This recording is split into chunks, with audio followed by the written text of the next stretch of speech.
मोठी माहिती समोर आलेली आहे। दीपक केसरकर शिक्षण मंत्री असताना रोहित आर्यनं उपोषण केलेलं होतं। स्वच्छता मॉनिटर अभियानावरून या रोहितनं उपोषण केल्याची माहिती मिळते। सरकारनं 2 कोटी रुपये थकवल्याचा रोहित आर्यचा आरोप आहे।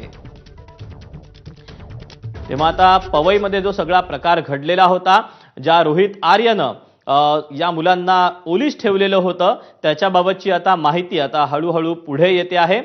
या सगळ्या प्रकरणामध्ये आता जे नाव येते ते आहे अर्थात दीपक केसरकर यांचं। या प्रकरणामध्ये दीपक केसरकर यांचं नाव येण्याचं कारण म्हणजे दीपक केसरकर हे शिक्षण मंत्री असताना याच रोहित आर्यनं उपोषण केलेलं होतं। या रोहित आर्यला काही टेंडर देखील मिळालेली होती आणि स्वच्छता मॉनिटर अभियानावरून त्यानं आता उपोषण केल्याची माहिती समोर येते। सरकारनं 2 कोटी रुपये थकवले असा आरोप या रोहित आर्यचा आहे।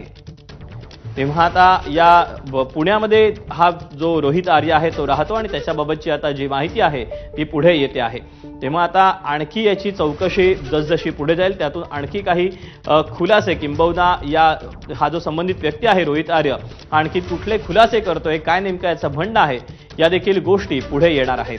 यांना जवळपास 17 मुलांना ओलीस ठेवलेलं होतं आणि आग लावून देण्याची देखील धमकी या रोहित आर्यनं दिलेली होती आणि त्यानंतर सगळी सूत्र हल्ली। त्यानंतर पोलिसांनी आणि अग्निशमन दलाच्या जवानांनी घटनास्थळी धाव घेतलेली होती आणि पोलिसांनी आता बाथरूम मधून शिरत या सगळ्या मुलांची सुटका केली आणि या रोहित आर्यला देखील ताब्यात घेतलेलं आहे।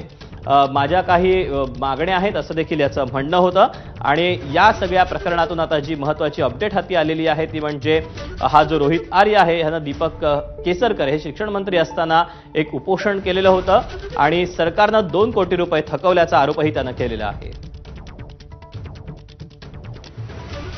या सगळ्या पार्श्वभूमीवर आता माजी मंत्री दीपक केसरकर यांची प्रतिक्रिया येते, ते काय म्हणतात आपण पाहूया। रोहित आर्य हे स्वच्छता मॉनिटर नावाचं त्यांचं एक कॉन्सेप्ट आणि आपली जी माजी शहर शाळांमध्ये सुद्धा त्यांना काही काम देण्यात आलेलं होतं, परंतु त्या लोकांकडून त्यांनी डायरेक्ट पैसे घेतले अशा स्वरूपाचं त्यांच्याबद्दल डिपार्टमेंटचं मत होतं। तर हे जे मॅटर आहे ते त्यांनी डिपार्टमेंटशी बोलून सोडवलं पाहिजे, कारण शेवटी सरकारची काम करायची एक पद्धत असते आणि त्या चौकटीमध्येच सर्वांनी काम करायला अशा तऱ्हेने कोणाला तरी ओलीस करणं हे चुकीचं आहे। तेव्हा कोणालाही ओलीस धरणं चुकीचं असल्याचं दीपक केसरकर यांनी म्हटलेलं आहे। याशिवाय त्यांनी अधिकचं जे भाष्य आहे ते मात्र याबाबतचं केलेलं नाही।